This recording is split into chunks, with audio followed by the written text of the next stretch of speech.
And go ahead, talk to your microphone. Check. Hello. Hello. Check. Check. Beautiful. I can see us. How do I share this one? Copy. Going into Patreon. 1-on-1. Yeah, this is a fast read. We might need to spread this out next time. I felt like I spread it out though. It's. I was like, oh my god, I'm 3 weeks behind.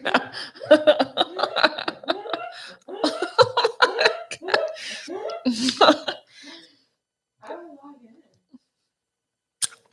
in. Is your Instagram not working? It was working this morning. My activity page will not refresh. It could be Like that for a week. for a week. Yeah. I didn't saw him install that. I did. Twice. I just emailed them.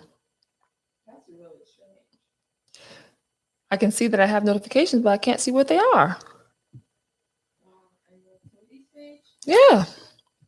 You know, the little hearts. You get the hearts and you click on it. Oh, that's so dumb. That's so dumb. I don't know what that is. That's annoying. Isn't that? It's like stupid.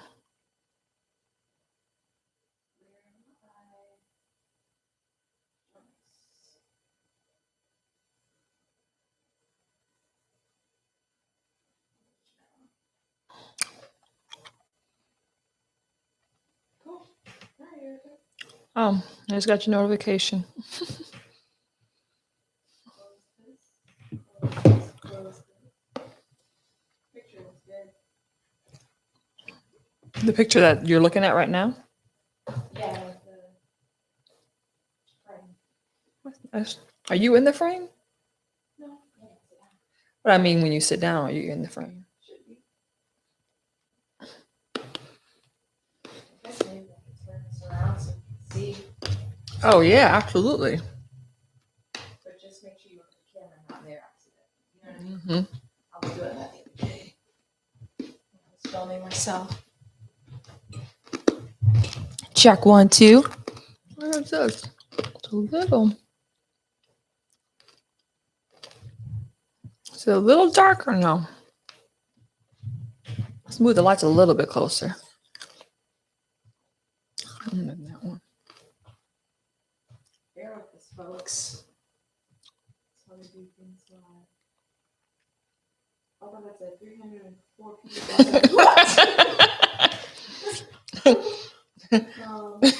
Like, oh my god. Oh, it's just your screen that's dark? Oh, yeah.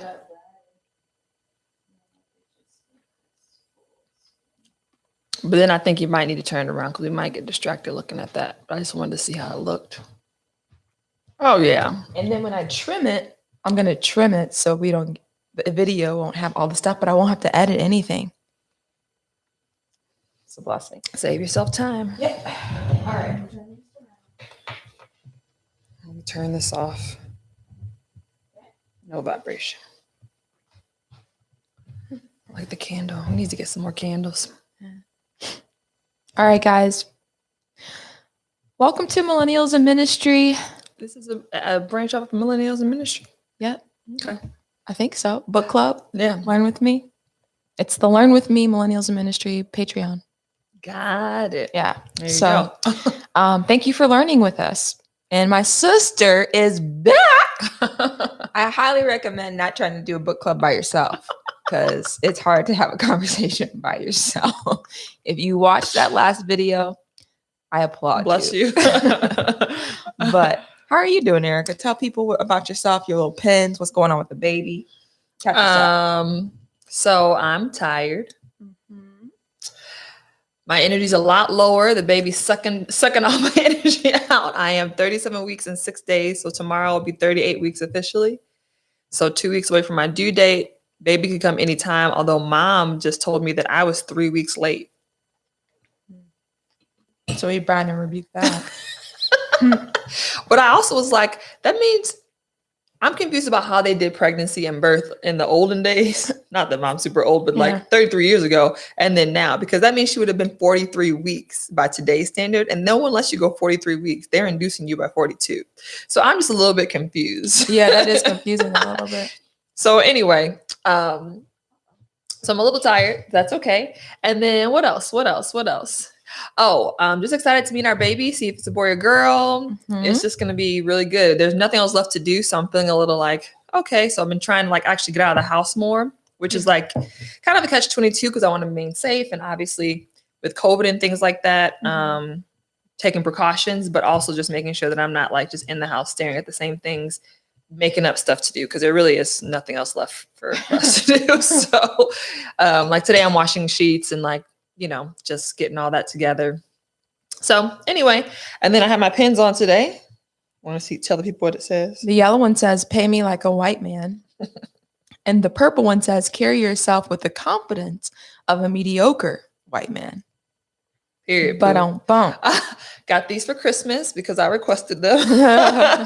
Please Elfster for that. But yeah, it's just a good reminder. I think it's just sort of like it gives me a little bit of a smile because it's just very true. The way that everything works in America is based off of white men, and a lot of times their mediocrity is like praised when other people are like literally giving gold, and it's not. So anyway, just a little bit of reminder there.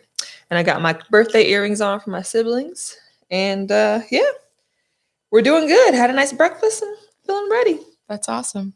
I'm going to record the audio just in case YouTube wants to trip out on me. Okay. Backup of things. So, okay. And just so you guys know, I am not caught up on my reading. Yeah. I And was that's like, okay. So we're just to be completely honest, but we can still have a conversation about the things that stuck out to Erin. Yep. I've read this book already. So I have a lot of things underlined and whatnot. So it's just cool to recap it and talk about things that I've underlined. And I was telling Erin that the next book we need to spread out a little bit more because this was so fast. I was like, I'm 3 weeks behind. I feel like it was so bad. I think though, because it's dense though, and you already read it. So I don't know. Is anyone else feeling like that? Maybe. No.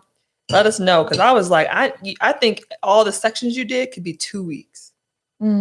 Just because it's dense. I mean, even if you get through it, you want to Which just means like, it's robust. It's deep. yeah, it's deep. There's a lot of richness to it. And when books are like that, I find that I can't get through them really fast because it's just like I need to pause. So that was a lot.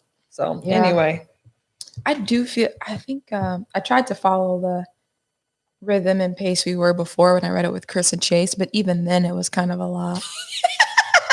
We really only talked about like things that stuck out to us. Right. And there's so much there. So anyway, that's for the next time. But we got you. If you're behind, you're not alone. I'm not reading ahead because I want to read it in succession. Right. But I'm just I'm here to have the conversation. Yeah. All right. So, which I think this conversation will be interesting because ever since I told you about the mammification piece that's in here, you were like so on it. And so I'm excited for when you do get to that part. Yeah. But that's the part of discussion today. So we left off on page 91 and let's go to page 92 because essentially we're under the section of the politics of beauty. Got it? Page 92. Yeah. So page 92 for me, one of the things that stuck out to me on page 92, middle of the page, cultural messages about and pressures to conform to beauty norms are not coincidental. Rather, as Naomi Wolf argues persuasively in The Beauty Myth, they are designed to serve male institutions and reinforce male institutional power. Yikes. Okay, and then at the bottom of that I highlighted, the difference for Black women is that we do not feel simply ugly, but totally outside, irrelevant, and invisible. Jesus, that could bring up some tears. Yeah. Yeah. That could really set you back for a few minutes. Yeah. Because my God, so the whole institution of beauty was not really meant for women. So you look back even in like the 50s and stuff, and like all the things that women were doing, like super cinching in their waist and even hair removal. Like there was a article that I was reading a while ago about the inherent racism that there is, and even just the hair removal industry. Mm. And just reading through all of that, and like how it was because males thought that it was more, eloquent, less barbaric, the less hair that you had. So women went through these really barbaric ways of removing hair that was never talked about. And a lot of women actually died because it was not safe. Wow. And as you know, anyway, so all the ways that the beauty industry was created for men. And then once again, Black women are at this very hard place because we are women and we are Black. Yeah. So there's already an element of you hating yourself and hating your Blackness on top of trying to then be beautiful in the body and the skin that you are in.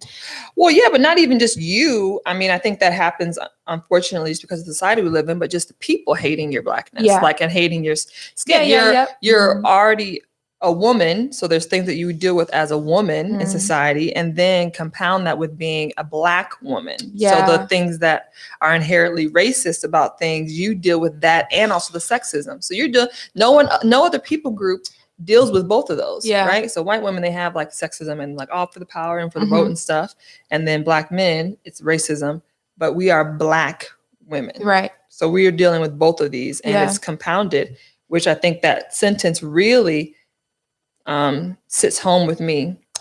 Is that but totally outside, irrelevant, and invisible, because all the beauty industry standards up until recently, as in 9 a.m. this morning, have been all about white. Like she said 9 a.m. this morning. No, I get that. I want to share let me take a pause from this really quick because I got to share what happened to me at Shintrico when I was sitting outside. Because it goes right along with this. I had lunch. I was about to have lunch with a Black female friend. We were eating outside, so I was waiting for her at this restaurant that's right downstairs of the office that I now work at Kalea. And while she had just texted me and said, hey, I'm parking, it'll take me a minute to get to you, but, I forgot how busy it can be, blah, blah, blah. So she parked and she's on her way to see me. And as I text her back, I'm like, okay, cool. It's all right. As I text her back, I'm like, okay, cool. I'll see you in a second. I'm outside on the left in the shaded area, blah, blah, blah. As I'm put the phone back down, I hear this voice that literally says, this is explicit language because this is what it is, but I want to tell you what it actually said. You fucking niggers. I hate you. I want to slit your throat. And my subconscious, because I could not yet see a person, heard this voice, and it was like loud enough where I could hear it, but still kind of under his breath. Like it was very intentional, very angry, and very mean. And as I turn to my left, he's walking and he makes direct eye contact with me and literally says, you disgusting piece of shit. Spits at me and keeps walking. And I'm like, look, I'm taking everything in. I'm visual anyway. So I'm like, what's in his hands? Where is his hands? Where is his pockets? Where are you? I'm trying to figure out what's happening. What's my exit strategy? Exactly. Because there's this little bitty wall, because the restaurant has a little bitty wall that separates the outside from the inside of the restaurant. So I'm just sitting there. Literally, there's two men in front of me. One is changing the propane tank for an outside heater. And one is waiting for what then seems to be like his girlfriend that eventually comes later. I know they heard this man because he was loud, but it was just the four of us because there wasn't a lot of people around. They didn't do jack squat thing. And they didn't do they're both anything. White men? No, they were both Latino men, which was even more disappointing, I feel like. I think the young man who was changing his propane tank maybe was scared and didn't know what to do because then he got up and went inside and got the other guy who was like the host of the restaurant, who I'm kind of familiar with because we've eaten there before. But even when he came out, he was just like, it was almost, I was like, what are you saying? Are you checking on me? Or are you like, are you using language? Are you still like, you good? Words? Can you say, like, I wasn't sure if he was like trying to see if my guest had come yet or if he was actually checking on me because he was just there. So I kind of felt, I was like, is that your way of checking up on me? Because it's not working. So I was It's actually not a check-in. it's not a check-in, you know? So I Such just, cowardice. that's how I felt. Such cowardice. I was grieving how cowardly these men were in this situation. This is your chance to step up and do something, and you won't. And here's the thing, like, Jesus. this gentleman had a white bottle of lotion in his hand. I think he was carrying his jacket. He had like all black on. The men that said that. The men said, that said these things to me. uh-huh. Disheveled hair, looked really dirty, and probably seemed like maybe he was on drugs and just not all there.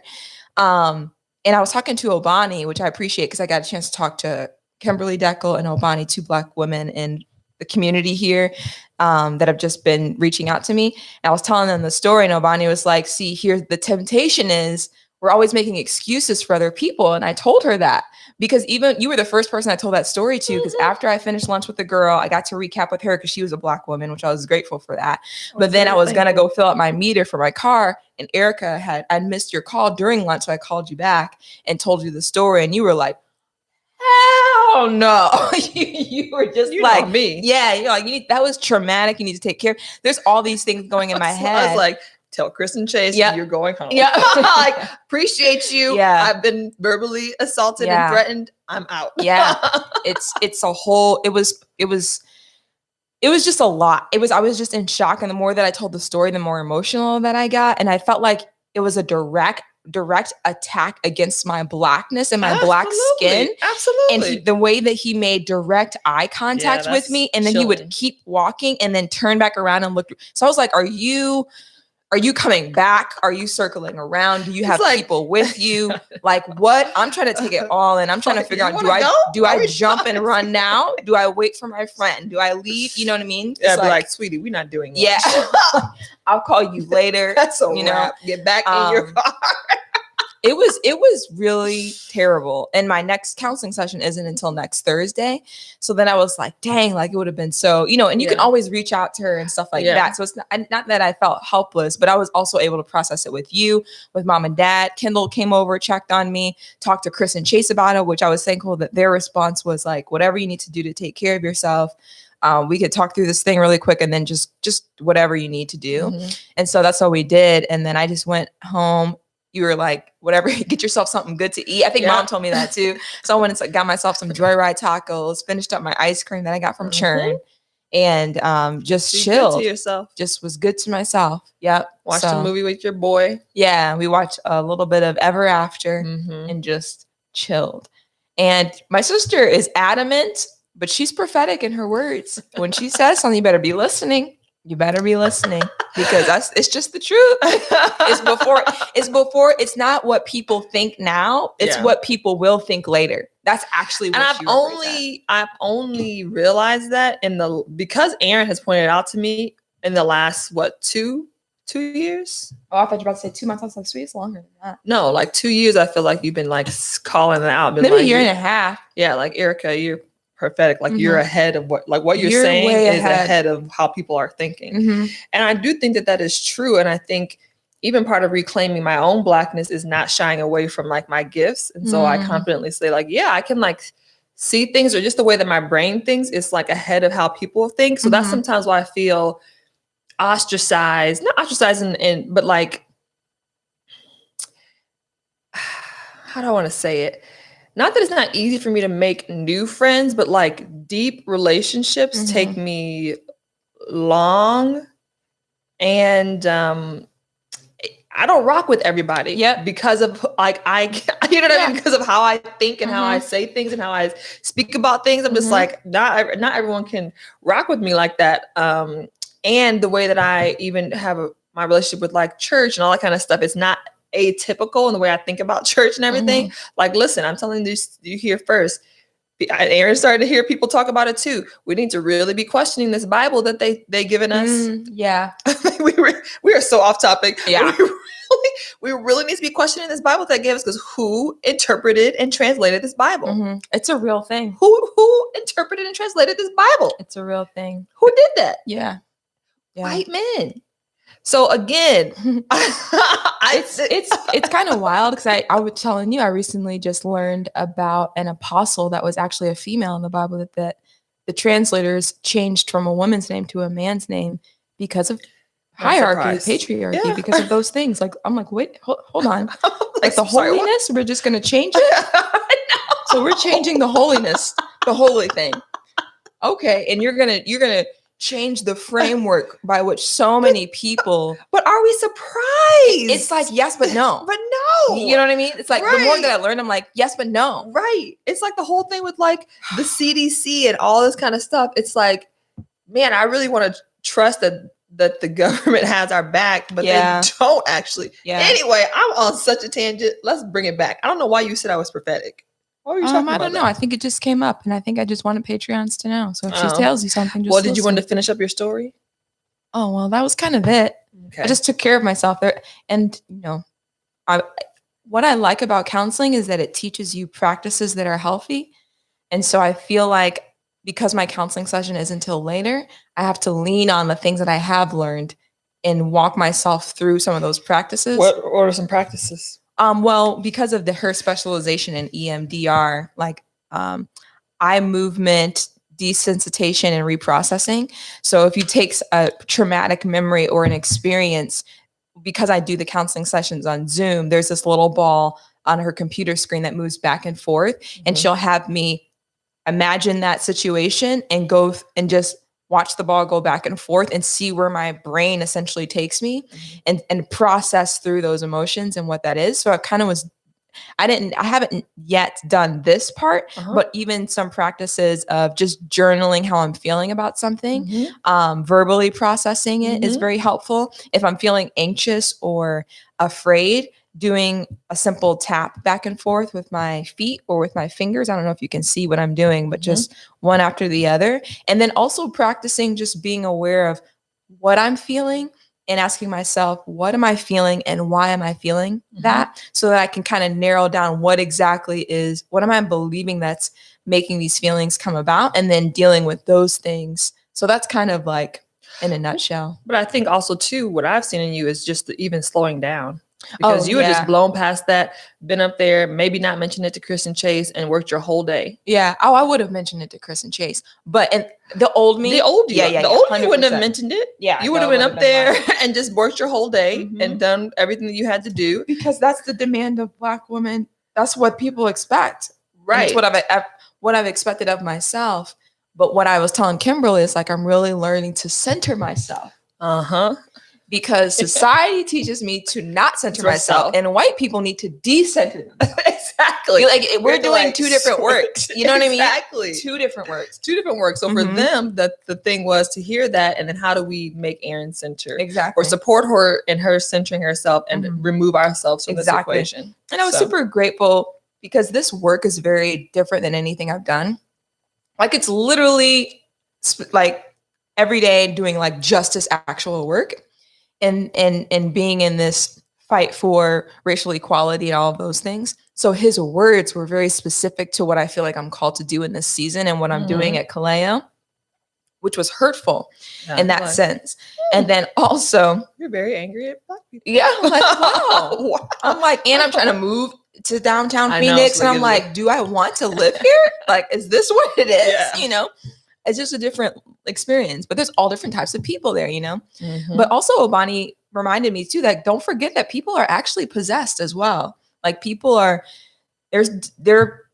people become possessed of evil, you know? So that doesn't mean that it's an excuse, but just the reality, because she's also from Africa. So the spiritual realm is very real to them in a way that it's not as real for people's like day-to-day experiences in America. But it still exists. Right. So she was just encouraging me to just, stay prayed up, be supported. Like, I support you. I love that you have a supportive community around you and all of those things. So I'll let you know what happens after I go to counseling and see like what the end belief system winds up being, you know what I mean? But I was like, that's kind of crazy, yo. Yeah, that was. I was just like, oh, that's a wrap. And then it's like, that's a wrap. Chris was like, do we report this? He's like, what would I have done if I was there? He's like always trying to like, what? How do I decenter myself and support women? Like, what is the right what action? was the action? Yeah, like, what didn't those men do? What could I have done? What do I do now? What do you need?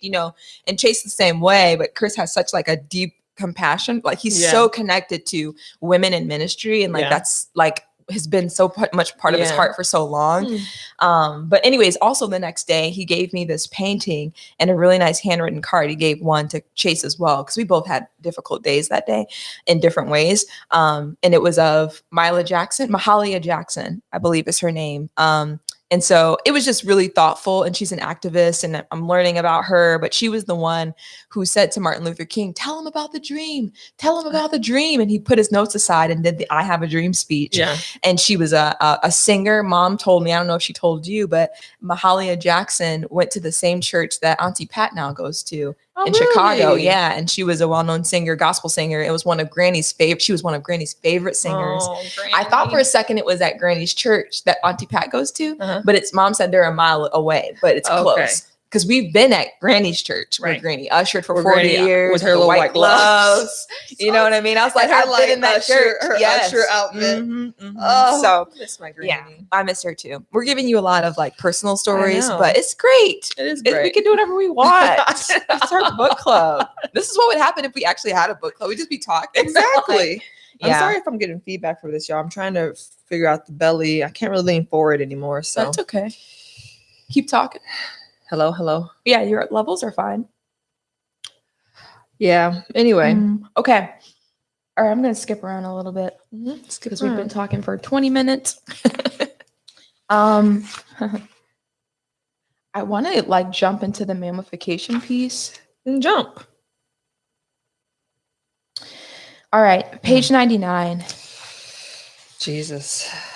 This I haven't like I said, I haven't read this part yet, but the mammification is so where my head is right now. Yeah. Go ahead and say Yeah. your things and then I have thoughts too. Okay. All right, I'm just going to read this. I'm going to read 98 going into 99 and then we'll give some commentary. Starting where? Right at in Mammy Kimberly Wallace Sanders offers the following description. So right here. Okay. She says, I define the standard, most recognizable Mammy character as a creative combination of extreme behavior and exaggerated features. Mammy's body is grotesquely marked by excess. She is usually extremely overweight, very tall, broad-shouldered. Her skin is nearly black. She manages to be a jolly presence. She often sings or tells stories while she works, and a strict disciplinarian at the same time.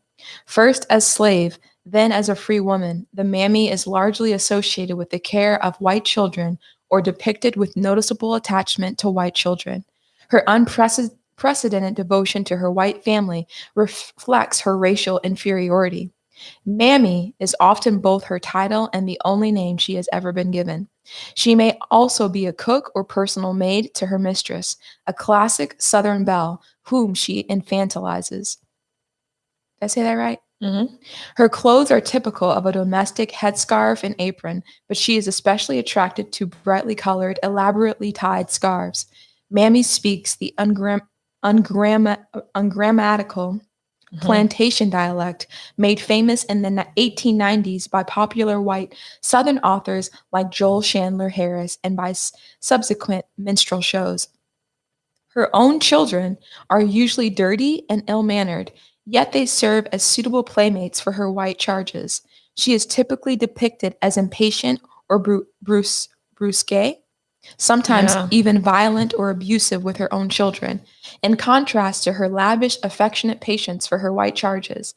Mammy wields considerable authority within the plantation household and consequently retains a measure of dubious, unreliable respect in the slave quarters. Many slaves consider her untrustworthy because she allegedly identifies so completely with the culture that represses them. And I'll read this last little paragraph here. Mammy then represents the idealized Black caregiver for white families, at once affectionate and sassy, differential and authoritative, amiable and asexual. She did not mind her enslavement because her highest aspiration was to serve whites, whom she loved more than she did herself, her relatives, or her people. Jesus. The narratives that white people wield. And this is, I had never heard of mammification until I read this book, but this is so real to me because I literally did this.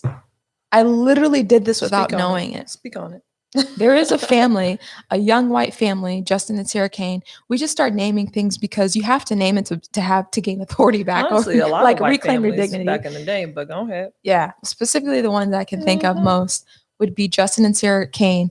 At the time, they were young in the church and kind of took me under their wing, and I gravitated towards them for many different reasons. I think one I learned in counseling was because they gave me a lot financially. Like they were always giving me things, always generous towards me. And I think because I couldn't afford the things that they were giving me, in retrospect, I then consequently like just gave of what I could, which is time and services. And so I would watch their children all the time for free, and I would care for their family all the time, more than I did my own family, more than I did myself, because there was something in me that said I owed it to them to do that. And there was just something like, and what's interesting is that it then becomes, especially in Christian context, and a form of showing love and generosity and service, which is like a Christian value and a Christian trait to have. Unbeknownst to me, I was being mammified. I was literally watching these children day and night, night and day, raising their children, especially when I lived with them for a year. And granted, again, they were generous, but it was still mammification. You know what I mean? I was mammified. Yeah, it was a form of slavery. You know, so it's like offshoot. when I saw that and it was reading this, I was like, oh my God. Like that's why I highlighted, she did not mind her enslavement because her highest aspiration was to serve whites. I didn't care that I was with the Canes for 20 hours that day, watched the kids for 12 hours that day, and they blessed me with a meal because it was my highest honor. And that maybe they bought me an outfit or took me shopping sometime or gave me $1,000 towards my car. That one time I was saving for my car. Like, sure, because, you know, and then you'd hear things like when I couldn't, or when I went on vacation, it's like, oh man, we missed you. Or man, I miss having Erin around. Well, because you had a personal caregiver all the time. Like I was literally raising your children. I was literally like, they listened to me more than they did the wife. They did, because I was raising them, you know? And it's just unfortunate that the fact that they don't even see that. They don't even know that. Speak on whiteness can be so unhealthy sometimes, because even in the way that white people tend to adopt Black and brown kids, like there's something there. And I think they think that it's innocent when it really isn't. Like in our innocent behaviors, there are things that are rooted inside of us that are deeper and more intentional than that. And I think a lot of times whiteness wants to lean on its supposed innocence because, well, I just wanted to adopt. They were less fortunate. But why did you feel the need to get a Black or brown child? Why did you feel the need to have a Black woman, young lady? Do you know what I'm saying? Like, why did you feel the need to pour into her? Like, there's all these different ways in which they would love to lie back on the laurels of innocence when it's not really, because deep down there are things that you just don't want to address. Just because you don't address it within your own self doesn't mean you're innocent. Oh, Jesus. Ericka, you be telling truth, and I don't be knowing what to do but say, yes, Lord, yes. So I think there's a lot of there. Again, I'm all about centering ourselves and putting appropriate responsibility on whiteness. For me, that's a huge thing because, even you were like, well, because I was, yes. And maybe even more, there has to be responsibility put on them on that action.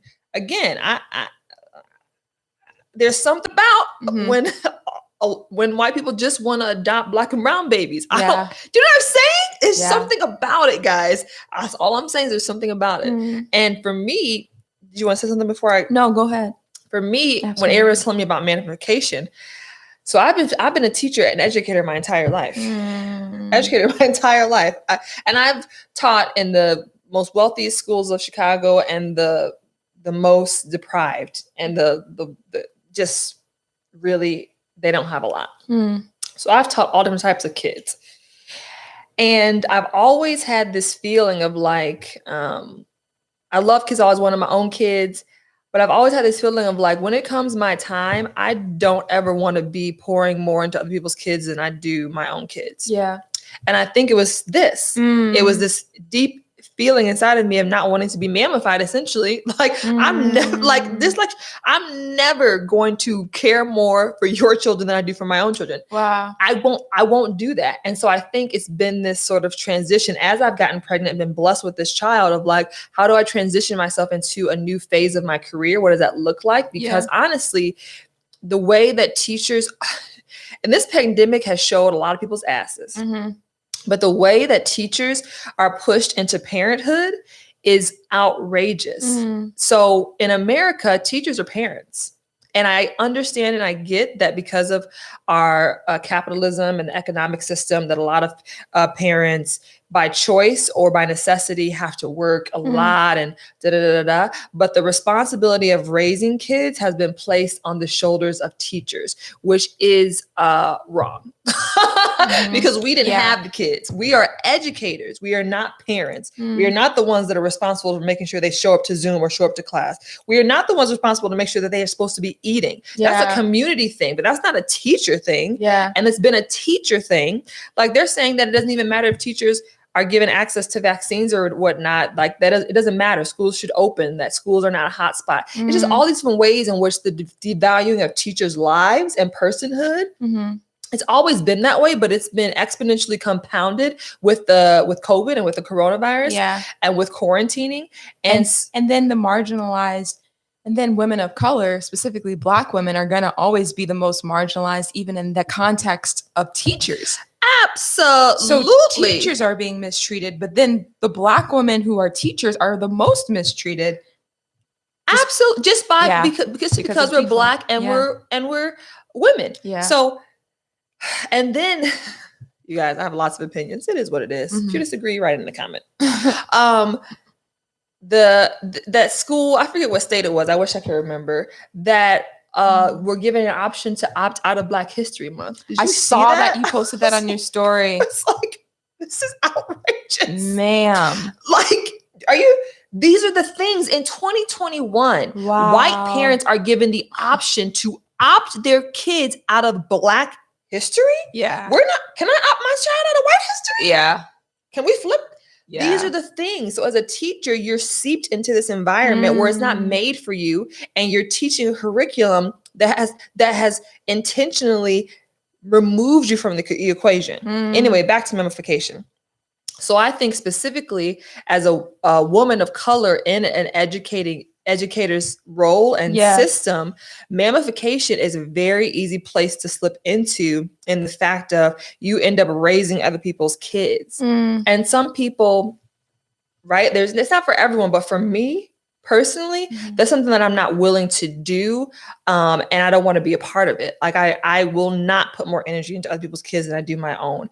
And that, unfortunately, is the task of teachers, is to literally lay down your life for these kids. And again, I get it. They need it. There's so much disparities happening within families and things like that. But at the risk of my own health and wellness, of my kids' health and wellness, of my family's health and wellness, I'm not doing it.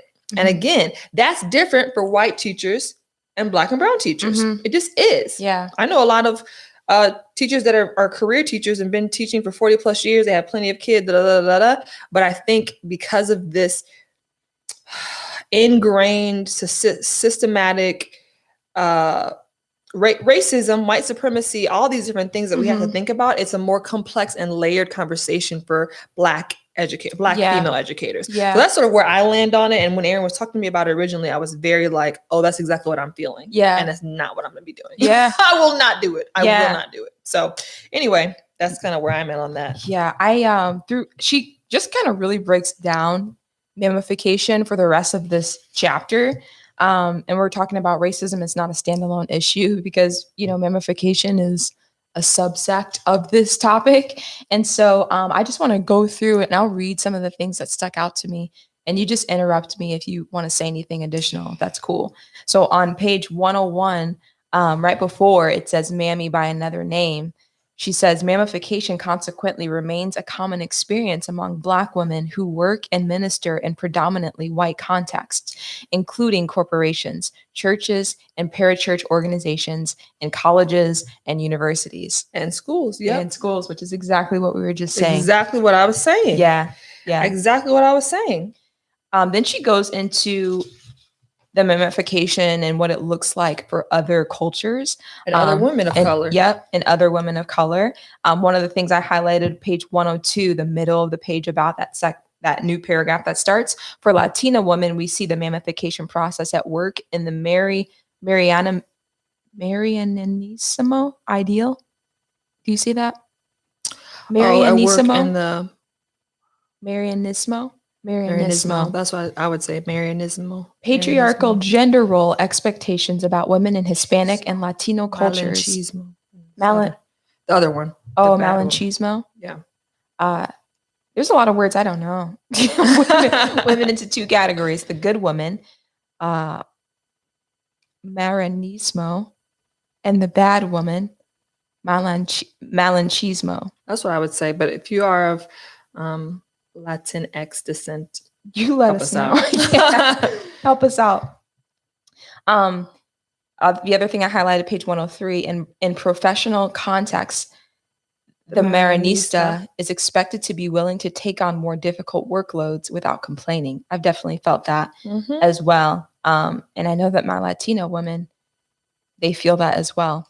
104, she says, if she wishes to now, let's not skip over our Native Americans. Okay, I just didn't highlight that part, but I'll read it. For Native American women, mamification occurs through the Indian princess stereotype.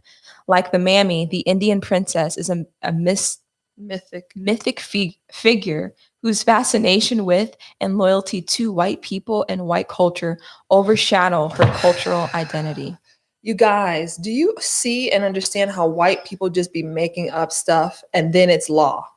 And then it's freaking law. Yeah. Pocahontas. I know. And then it's freaking, they just be making up stuff to serve them. They literally just be creating in their brain stuff that don't even make sense. Yeah. And then it's law. Yeah. Do we understand that? Yeah. This is why I will go back to this, you guys. What's today's date? February 11th, 2021. Mm-hmm. There's going to be more conversations about this Bible that they've been having us read. I believe that. There really is. I do believe that. Because white people be making up shit. Yeah. They be making it up. Yeah. And then it's law. Yeah. Yeah. No other people group has that type of power to be literally fabricating things with their own brains.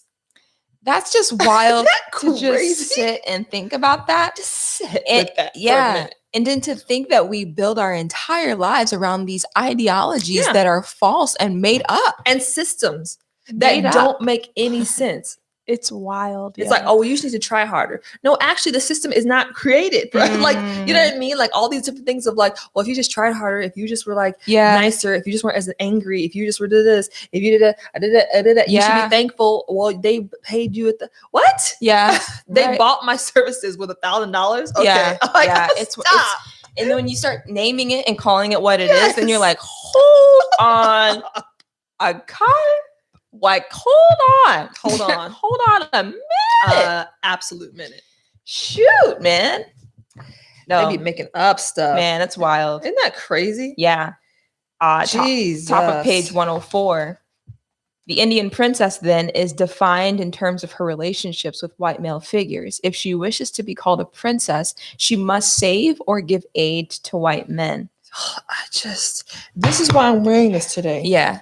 Pay me like a white man. Carry yourself with the confidence of a mediocre white man. Yeah. Because this entire system that we're living underneath was created in service to mediocre white men. Yeah. Like the fact that the things that have been taught historically, the systems that are in place, the ways in which capitalism, that also needs to we really need to be anyway. Yeah. The way all that works has been in service and for the purpose of mediocre white men. That's what it's been. Yeah. And so it's like your whole thing of like, we need to quit the system. Yeah. That's why, especially just pulling yourself out of it to like look at it for a second. Like, do I even want to really be a part of this? Yeah. Like, is this something that I want to? Yeah. No. Yeah. That's like even the ways in which it's outrageous how far behind America is with maternity leave.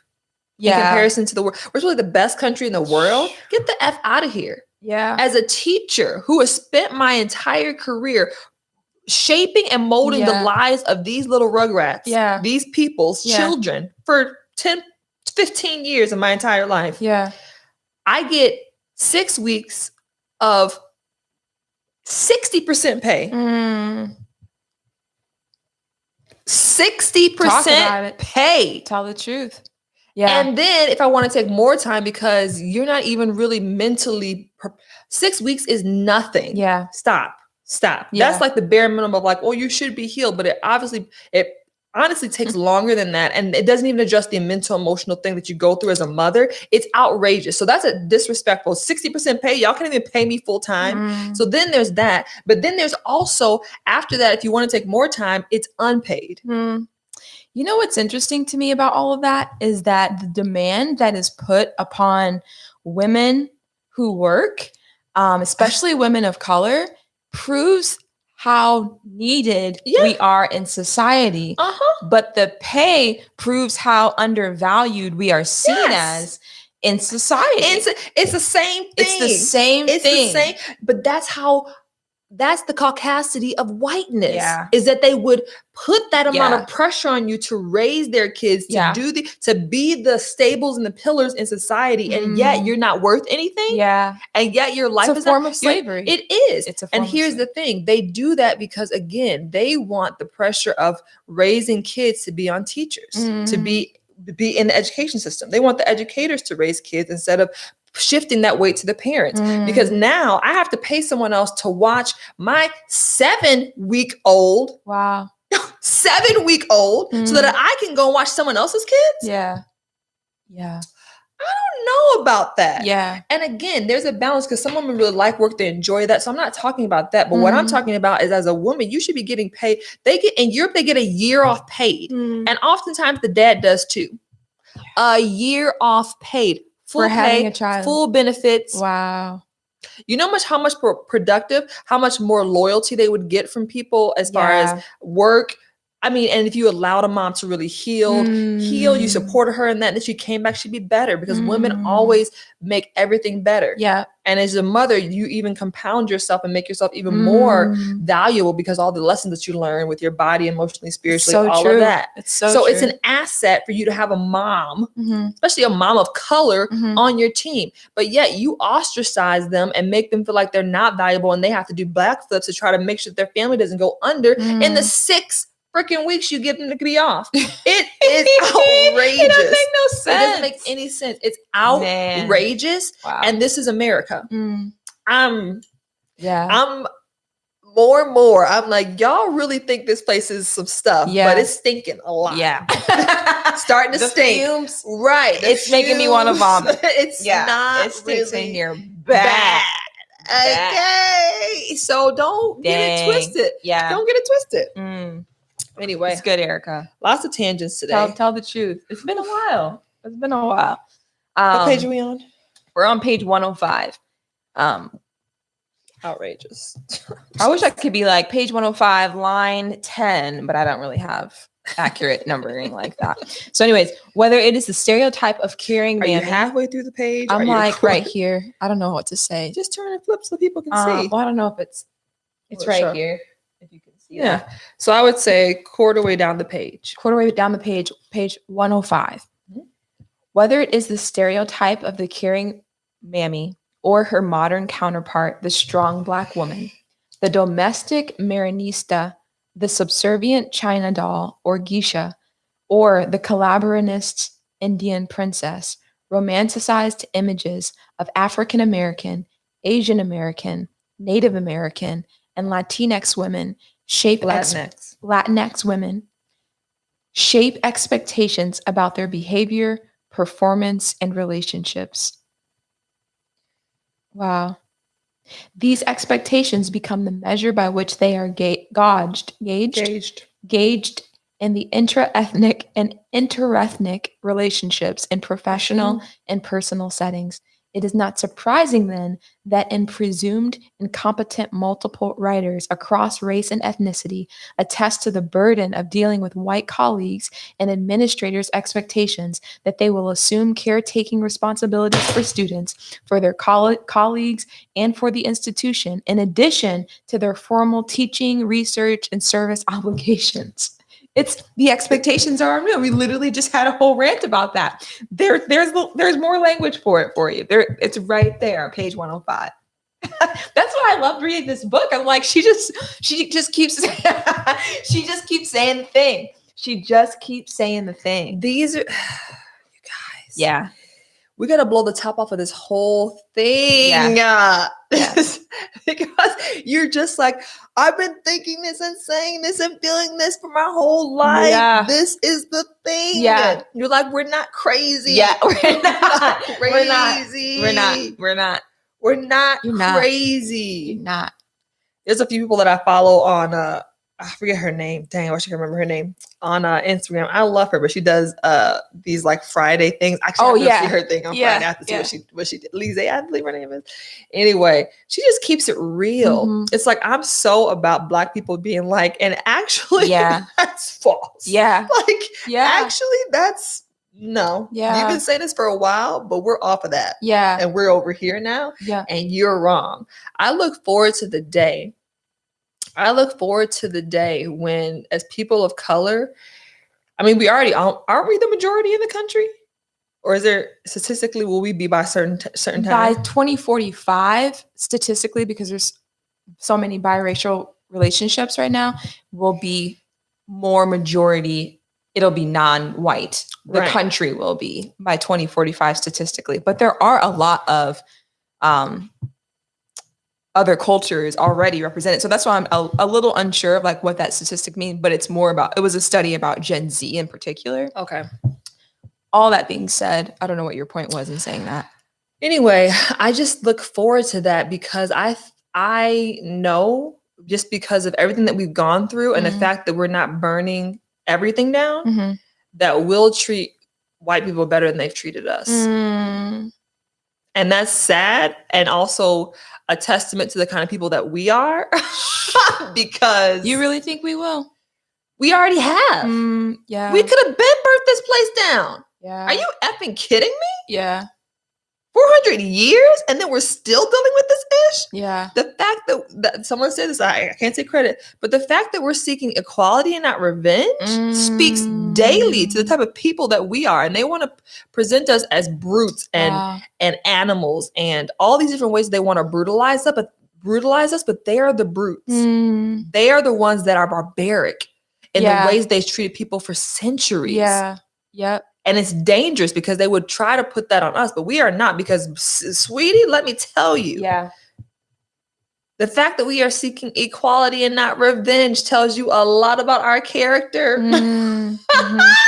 Yeah. Because the ways in which we have been brutalized and murdered and just talked to, treated, disrespected on a human level, the ways in which the whole system has been built to literally break down our humanity so that we lose ourselves. Correct. Literally, that is the whole purpose of the system. That's what I felt when that man was talking to Yes. me. It was stripping me of myself so that I would lose myself. Yes, of your humanity. Yeah. Trying to make you something other. Yeah. So that affects you, and then that, anyway, there's a whole other thing with that. That's so crazy. Isn't that crazy? But it was him who was barbaric, although he was telling me I was. That's what I'm saying.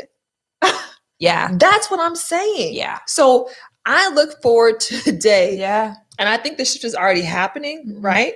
But it's like, thank God that we are who we are. Yeah. Because, baby, I know that we're going to treat white people better than they've treated us. Yeah.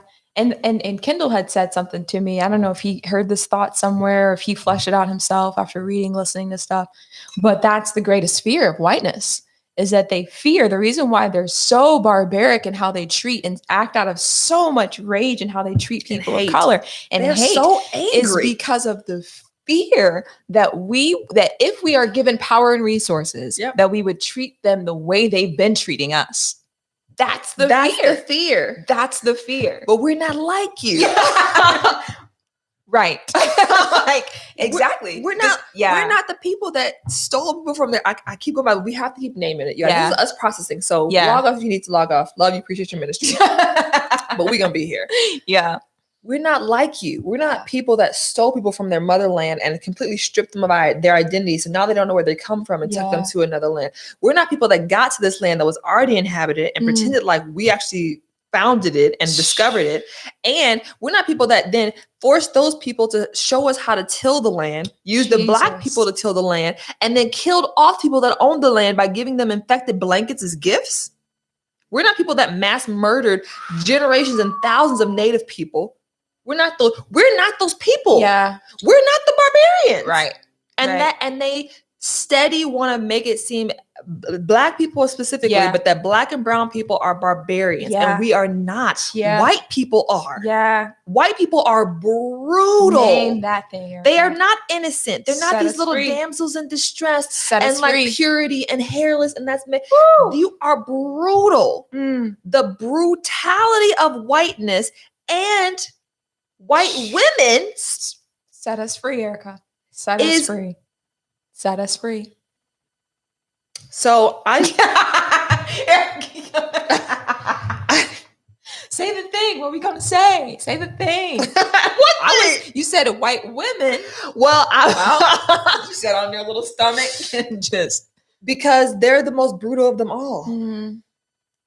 And again, they be making up stuff. They want to flip that, but it was a white woman who said, "Oh yeah, those 5 Black men, they're the ones that raped me," and sent them to jail for life. Wow. To be potentially murdered. Wow. And it was a white woman that called the cops just recently. Was like, "This man he's attacking me," and the guy was like 18 feet away from her, like, "Ma'am, what are you?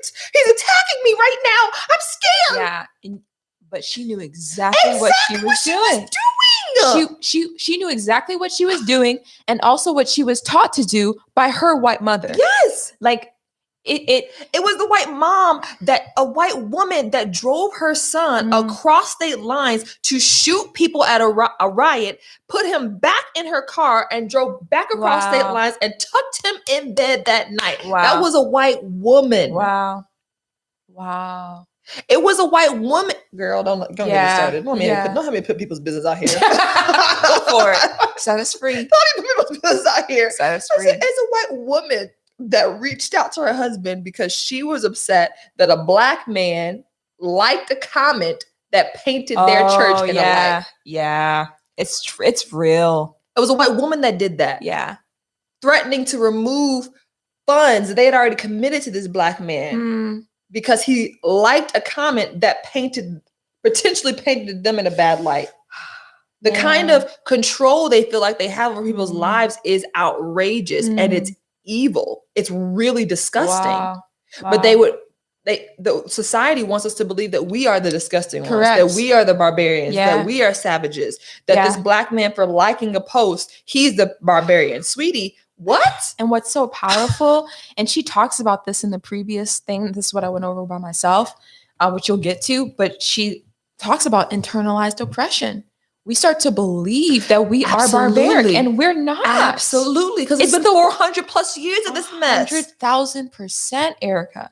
We are taught to believe that we are barbaric, when in fact, we are being oppressed by barbarians. By barbarians. That have no... barbarians. and evil. Evil at its core, because it's one thing to be barbaric. It's a whole nother thing to be barbaric, but to hide yourself in sheep's clothing. Wow. That's a whole nother level of... Especially sheep that have the label of Christianity. Jesus. Don't even... Especially sheep that profess Jesus. What do we do with that? What do we do with that? That's why we can't have conversations with the Canes anymore, because they don't know what to do with that. Because they don't know what to do Christianity. with Jesus. But I'm a barbarian. What are you calling me? It's too. You have to have a lot of humility. I'm going to say this conversation. Sorry. Oh, go ahead. And I'm going to say this right now. And even people like Megan and Lamorris Crawford. Yeah. Lamorris been on some BS. He's a Black man married to a white woman, interracial couple.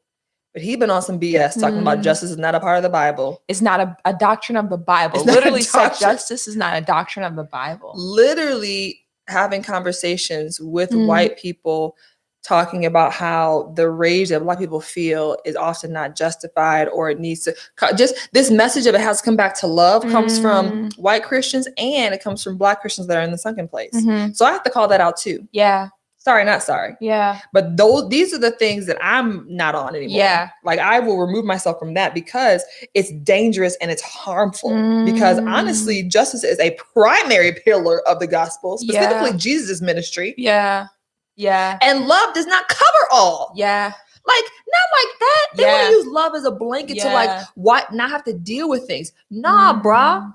It doesn't. We have a right. Jesus was angry. He went into the temple flipping tables and stuff. So you can't tell me that anger is not a righteous way to respond to injustice.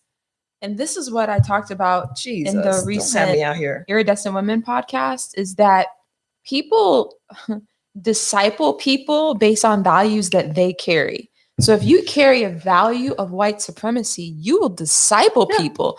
Lamorse Megan, that is an example of a couple that's been discipled by a doctrine, by biblical ideologies that were framed under the values, whether spoken or unspoken, mostly unspoken, of white supremacy, which is why you view the Bible through the lens of white supremacy, which is why you make excuses as to why Black people can't be angry for being oppressed and why Black people should not fight for justice because it's not a doctrine of the Bible. Especially if you're a Christian. When like, the very act of Jesus dying on the cross was an act of justice. There was no forgiveness without him first dying on the cross, which means there is no forgiveness without justice first, which is something that the church is not saying. They want us to forgive and be like all is and kumbaya without ever any acknowledgement. Oh, I'm like, sorry. Everybody, wait. Kumi, teacher, we're missing something. Wait, where is the justice? Where's the acknowledgement? Yes. Where's the apology? Yo. Where's the repentance? Yo. Where's the turning away? Yes. Where's the reconciliation? Yes. Like, there's none of that, but then we just get to hold hands in kumbaya because it makes you feel better. And then we also, that. 100%. And the temptation is to not name the thing. Absolutely. The temptation, and this is what formed in me and mostly white evangelical spaces, is don't create tension. Don't name the thing. Don't call it like it is. Because then what if there's tension between you and the Crawfords, or you and Lamorse and Megan, or you and Justin and Sarah Kane, or you guys? We can't get liberated if we don't start saying the truth. We can't get free. And that's why I don't F with everybody. If we don't start telling the truth. Because I won't. We cannot I'm done. get free. I'm done pretending like everything is what it is. Like, so, what? Okay. The only reason that we are experiencing, this is what I posted today. The only reason we're experiencing any form of liberation today is because of the truth tellers that went before us. Absolutely. So will you tell the truth because to liberate me? Yeah. Liberate me. Yeah. When you tell the truth, it liberates yourself and the people that hear it. You have to go back in a sense. You have to literally acknowledge. So here's the thing that I see. We're just going to be on it. Go for Patreon. I don't know the work that Lamorse has done, and we can talk about this because he's on a platform. So we can talk about what he's choosing to put on his platform and how he's processing things on his platform. I don't see his Blackness. I don't see a celebration of Blackness. I don't see an acknowledgement of a lot of Black, not issues, but like a lot of things that pertain to being Black in America. I don't see that acknowledgement of how that affects his interracial relationship or how that affects his kids. I don't see that at all. So again, I don't know what's personally happening on the inside, but I'm not seeing that. What I am seeing is a celebration of whiteness. What I am seeing is a holding hands and a kumbaya, and Jesus covers all, and Jesus is the only thing that we should be talking about or thinking about. And I'm like, okay, you know what I mean? Like, those are the things that I'm seeing. And so I think with people, especially these really well-known Christians, white and Black, we're talking about someone that happens to be Black in an interracial relationship. The thing is that you are portraying something that is a total disregard of who you are. You're not acknowledging it's almost like you don't see color, that whole thing. And maybe you would never say that. Maybe the person would never say that, but the actions are of, we don't see color. This home. We don't see color in our ministry. We don't see color in this. It's all about this one thing. When I think that is a complete cop out to the way that we are called to engage with the Bible and engage with each other, because it shouldn't be easy. It should be very difficult and uncomfortable. We should have to wrestle with things. It's gray areas. Not everything is black and white. And I think a lot of people approach the Bible from a black and white place. And I'm off that. Especially because I'm not quite sure about this Bible they've been having us read. I'm gonna keep saying that. I don't know about this Bible. I really don't. I don't know where that's gonna go, but I'm not sure. I'm not sure about this Bible they having us read. Because who brought this Bible over? Who translated the Bible? Do you know what I'm saying? Because if you question one part of the system, you have to question the whole system. We need to read this book, probably maybe in this book club. But Chris Townley was just telling me about this book he's reading called "The Sacredness of Questioning Everything." Love it. So good. I'm already about it. He's saying the same thing. He's saying the exact same. It's like it is sacred and actually a duty of healthy religious practice to question everything and not know 100,000%. That is the one thing that I think was detrimental in the way that we were raised in the same Christian environment, but the way that the impact that came on me was to not question anything. Was to accept everything. Well, just accept it, and to be scared about things that you didn't understand. 100%. Right? Yeah. So it's like now it's like everything. Yeah. Okay. That's why I have no problem telling you right now. I'm not really sure about this Bible they're having us read. I really am not, you guys, because you can't question one part of the system, not the whole system. If this America that we're living in is steeped in white supremacy and every institution that was built up and this country was founded on Christian principles and morals, then you have to believe, you can't not believe that didn't seep into the way they translated the Bible. How are we not questioning that? Yeah. Of course it seeped into the way they translated the Bible. Absolutely, it seeps. That's why I'm appalled, but not shocked that one of the that they're starting to have things talk about one of the disciples was a woman. Yeah, the apostles. Yeah, apostles was the woman. Yeah, I'm like what? It's kind of crazy. Next time we do this, I'll have to look up exactly what it's called. But there's a whole movement. I think her name was. I think they called her Judea or something like that, or Jude or something like that, but her real name was Judea, or so that now it's called like the movement of Judea or something like that, where they're trying to unveil the fact that for so many years they portrayed that all of the apostles were men. In fact, one of them was truly a woman, and they tried to cover up her identity because Lord forbid, a woman actually be in leadership.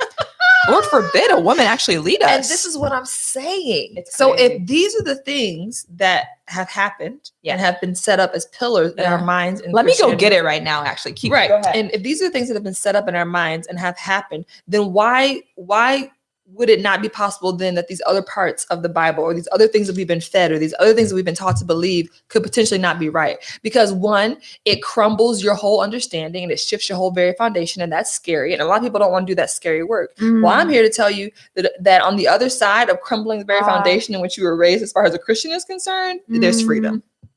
Like, it's gonna be okay. It's being in the mess and the mud and being uncertain and on shifting ground is not as scary as they would have us to believe. It's actually freeing and freedom. And I think it's actually biblical and godly and like Jesus to be in this place of like, that's great. I don't know. I don't have the answer for that, but I'm going to sit here and sort of wrestle with this not until I do have the answer, but until I can move forward. And maybe the answer is I just accept that I don't know what the answer is. Yeah. Okay. So her name is Junia, New Testament person. You can look her up, more info on Wikipedia. It says Junia or Junius was a Christian in the 1st century, known from Paul the Apostle's letter to the Romans. And then I'll just read this one paragraph. There has been dispute surrounding both Junia's gender and her apostolic status.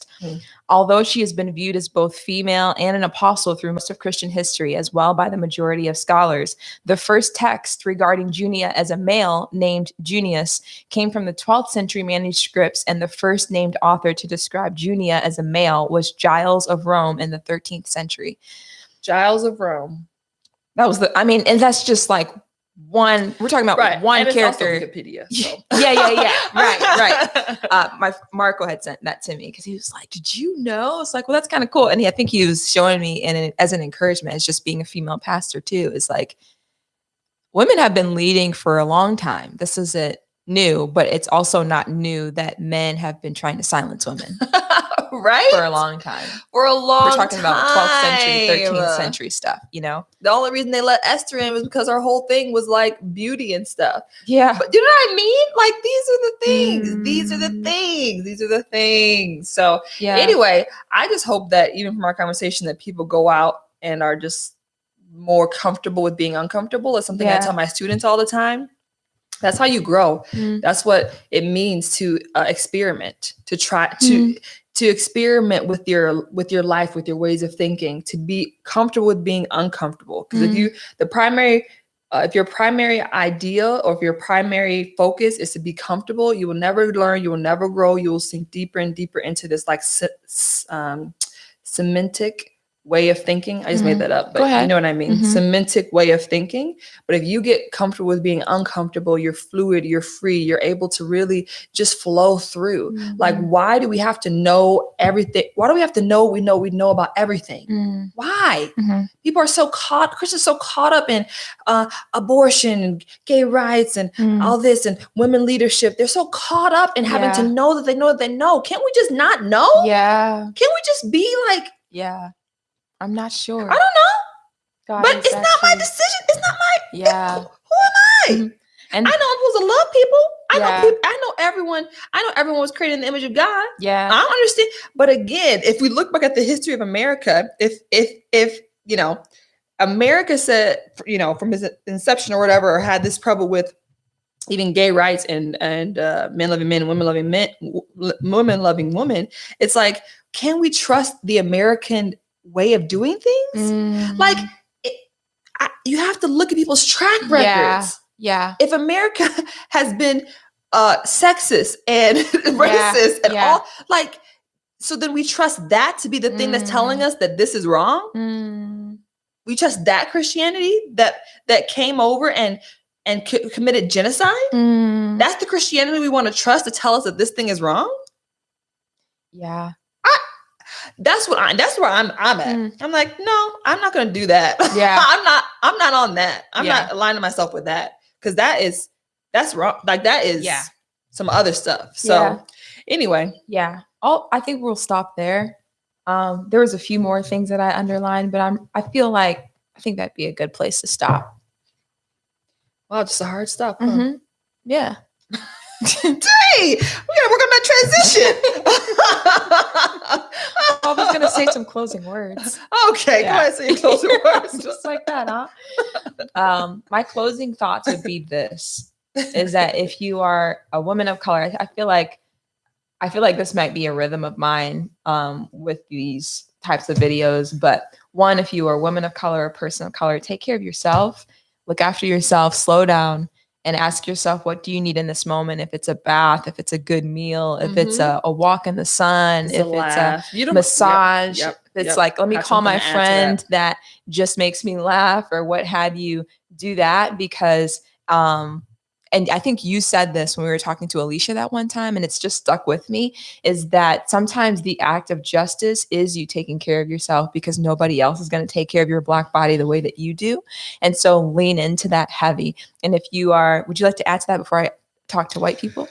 Well, I kind of lost my thought, but I was just going to say yes, because it's important to find lightness and laughter. And like that's part of the work. Yeah. Is for us to find joy. Yeah. And we don't have to, like, white people, you need to be watching all the movies, reading all the books, doing all the work. You need to be uncomfortable. You need to be crying and lamenting and sackcloth and ashes and ripping your clothes and maybe your hair out. Like, that's what you need to do. That is. You have to do that work. But Black people, we don't have to do that. Yeah. We've been doing that for centuries, and or that's been being done to our Black bodies for centuries. So you don't need to watch that movie. You don't need to read that book. It's traumatic for you. Because you've already lived it. So I think release yourself from having to, like, there's some movies I didn't watch When They See Us. Yeah. I didn't do it. Yeah. Because it's too much for me. Yeah. But anyway, I just want to encourage you in that too. Release yourself from that, from feeling like there's separate work to be done. We are not on the same par as the work that white people have to do with racism. We are, and I know that we know that, but I think sometimes society still wants us to believe, well, you know, how are you gonna have us do this work? You're not just no, we are on different paths. So Yeah. while our white counterparts need to do some deep and dirty and dark work, Yeah. there's work that we have to do. But I think our work is taking care of ourselves. Yeah. And I'll say this to white people and people that are not Black, Indigenous, people of color that are listening or watching. My encouragement to you is to keep on keeping on. You're here. You're taking in this conversation. You're trying you're doing work. So thank you for doing the work. And thank you, just encouraging you to keep on being committed to doing the work. Get uncomfortable. And yeah, like be committed to it. And this is a lifelong marathon. It's a lifelong marathon. I'll just leave it right there. And then there was something else I was going to say is, what if I can encourage you with anything is in your local context and your personal sphere of influence, how can you continue to decenter yourself? How can you continue to decenter yourself and remove yourself from power and resources and give it to people that are marginalized? Because that's the only way that equality is going to happen. If you think about a pendulum, it swings from left to right, left to right. When it goes right, the only way it can ever come back even is if you let it go and you let it swing the other way, and eventually it finds the medium or the middle part. Essentially what I'm saying is you have to let power and resources go to the most marginalized because it's been swung the other way for a long time. Amen. In order for us to find equality. Amen. So your ability to decenter yourself Amen. is a work of justice and equality. Amen. That's all I got for you. See you later. Bye. She said, swing that pendulum. Yes. Amen. Ericka.